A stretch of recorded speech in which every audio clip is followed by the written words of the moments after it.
Hello అందరికీ. మనలో చాలామందికి ఆమ్లెట్ అంటే చాలా ఇష్టం ఉంటుంది కదా! అయితే ఈ ఆమ్లెట్‌ని చాలా తక్కువ ఆయిల్‌తో అదేవిధంగా ప్యాన్‌కి అతకకుండా ఎలా చేసుకోవాలో ఇప్పుడు చూద్దాము.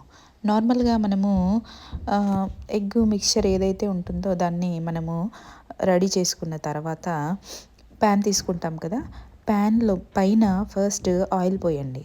ఆయిల్ పోసిన తర్వాత లైట్‌గా అంటే ఒక చిటికెడు సాల్ట్ ఆ ఆయిల్ పైన చల్లి ఆయిల్ ప్లస్ సాల్ట్ మొత్తాన్ని కూడా ప్యాన్ మొత్తానికి స్ప్రెడ్ చేయండి.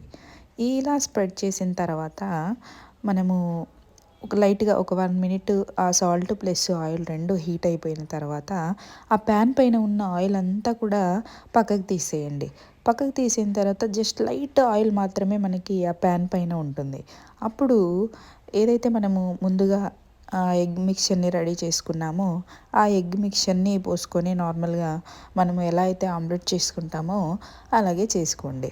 అయితే మనము ముందు ప్యాన్ పైన సాల్ట్ ఏసాం కాబట్టి ఏదైతే ఎగ్ మిక్చర్‌లో సాల్ట్ వేసినప్పుడు కొంచెం తక్కువ కొంచెం తక్కువ ఉప్పుని వేసుకొని చేసుకోండి.